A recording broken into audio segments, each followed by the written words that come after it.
मालडुंगे ग्रामपंचायत हद्दीत पाणी टंचाई। काही गावांमध्ये पुरवले जात आहेत पाण्याचे टँकर, तर काही गावांना जाणीवपूर्वक ठेवले जात आहे पाण्यापासून वंचित। ग्रामपंचायतीचा मनमानी कारभार, बीडीओने नियंत्रण ठेवण्याची गरज। मालडुंगे ग्रामपंचायत ही पनवेल तालुक्यातील शेवटच्या टोकावर आणि डोंगराळ भागात आहे।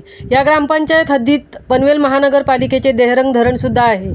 या धरणातील पाण्याचा वापर संपूर्ण पनवेल शहरात केला जातो। मात्र धरण जवळ असतानाही तेथे अनेक आदिवासी वाड्या गावांमध्ये उन्हाळी पाणी टंचाई भासत असते। त्यामुळे दरवर्षी सदस्य व ग्रामस्थांच्या मागणींवरून ग्रामपंचायत पाणी टंचाईग्रस्त आराखडा तयार करून पंचायत समितीकडे प्रस्ताव सादर केला जातो।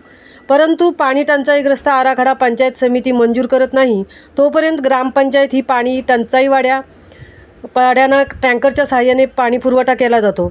यावर्षी मालडुंगे ग्रामपंचायतीने ठराविकच पाणी टंचाईग्रस्त वाड्यापाड्यांना टँकरच्या सहाय्याने पुरवठा केला आहे।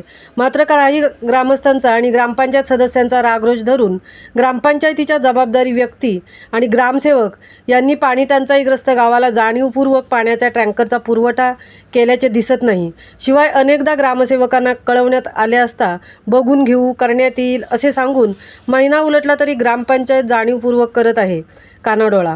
त्यावेळी ग्रामपंचायतीच्या मनमानी कारभाराला पनवेल गटविकास अधिकारी यांनी ग्रामपंचायतीवर नियंत्रण आणण्याची काळाची गरज आहे।